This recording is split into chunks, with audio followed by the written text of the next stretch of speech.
समय न तो कभी अच्छा होता है न ही कभी बुरा होता है। वो सबके लिए एक समान होता है। समय को अच्छा या बुरा व्यक्ति के स्वयं के कर्म ही बनाते हैं। जिंदगी में सफलता उसी को मिलती है जो अपनी गलतियों को स्वीकार करता है और उसे सुधारने की कोशिश करता है। जानते हो असफलता किसे कहते हैं? हर हार का क्या अर्थ होता है? हार का अर्थ होता है सीखना। हम सीखने के लिए ही हारते हैं। हर हार आपको बेहतर और बेहतर बनाती है। हर हार आपको और मजबूत बनाती है। बस शर्त यही है हर हार से कुछ सीखा जाए। हर हार के बाद अपने अंदर की खामियों की तलाश की जाए जहाँ सुधार की गुंजाइश हो। मन चंचल होता है, मन भागता भी है, मन उलझता भी है। कई बार बहुत सी बेकार सी उलझनों में जिनका कोई अर्थ नहीं होता, परसों पुरानी बातों में उलझ कर रह जाता है। अगर ऐसा हो तो अकेले टहलने निकल जाएं, ऐसी जगह पर जहां प्रकृति के करीब हो, जहां प्रकृति से जुड़ाव महसूस कर सकें। कुछ देर ऐसे वातावरण में टहलने से फिजूल के विचार अपने आप शांत होने लग जाते हैं। तितली को उड़ते देखना, अपने बगीचे में पानी देना, पक्षियों के चहचहाने की आवाज़ें सुनना, पानी की बूंदों को महसूस करना, ये सब चीज़ें दिखती तो मामूली सी हैं, पर आपके बेचैन मन को शांत करने के लिए इनके अंदर भरपूर क्षमता होती है। आप एक बार प्रकृति के करीब आकर देखें, मन शांत होने लगेगा। किसी भी काम की शुरुआत करने से पहले उसकी योजना बनाना बहुत ज़रूरी है। दुनिया में जितनी भी चीज़ों का आविष्कार हुआ, उसकी रचना पहले इंसान के मस्तिष्क में हुई, उसके बाद भौतिक रूप से। मकान बनाने की शुरुआत करने के लिए जब नींव में पहली ईंट रखी जाती है, उससे पहले हम मकान की पूरी योजना विस्तार से बनाते हैं।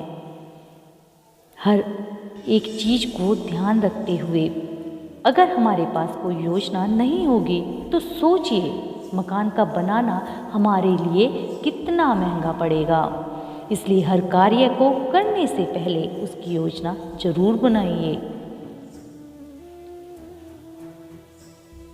क्या आप खुद पर नज़र रखते हैं? बाज की नज़र कि आप क्या कर रहे हैं, क्या सोच रहे हैं। एक छोटी सी ही बात ले लीजिए, जब आप भोजन करते हैं तो कहीं ऐसा तो नहीं कि भूख खत्म हो चुकी है, मगर भोजन स्वादिष्ट है तो आप स्वाद के चलते भोजन किए जा रहे हैं।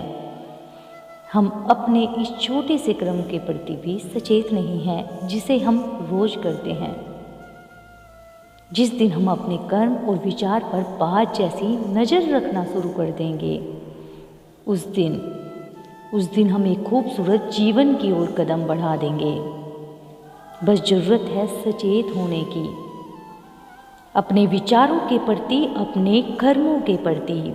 फिर हम न तो अनचाहे कर्म करेंगे, न ही अनचाहे विचार हमारे मन में आएंगे, और फिर हम अनचाही परेशानियों से अपने आप दूर रहने लग जाएंगे। जिंदगी का सबसे बड़ा सबक जानते हैं क्या है? जैसा हम सोचते हैं वैसे ही बन जाते हैं। हमारे मानसिक नज़रिया ही वो अज्ञात शक्ति है जो हमारी किस्मत बनाता भी है और बिगाड़ता भी है। इतिहास का हर महान व्यक्तित्व यही कहता है कि सिर्फ 8 शब्द ही हमारी किस्मत बना सकते हैं, और वो 8 शब्द है हमारे विचारों से ही हमारी जिंदगी बनती है। अगर हमारे विचार सुखद होंगे हम सुखी रहेंगे, अगर हमारे विचार दुखद होंगे तो हम दुखी रहेंगे। अगर हमारे दिमाग में डर के विचार होंगे तो हम डरेंगे, और अगर हमारे विचार बीमार होंगे तो हम बीमार ही रहेंगे। अगर हम असफलता के बारे में सोचेंगे तो निश्चित रूप से असफल हो जाएंगे। इसलिए ध्यान रखिए कि जैसा हम सोचते हैं वैसे ही बन जाते हैं। दोस्तों, इन चीज़ों का ध्यान रखिए, अपने विचारों पर कंट्रोल रखिए, हंसते रहिए, मुस्कुराते रहिए, कभी अपने लिए, कभी अपने अपनों के लिए। मिलती हूँ अगली वीडियो के साथ, तब तक के लिए नमस्कार।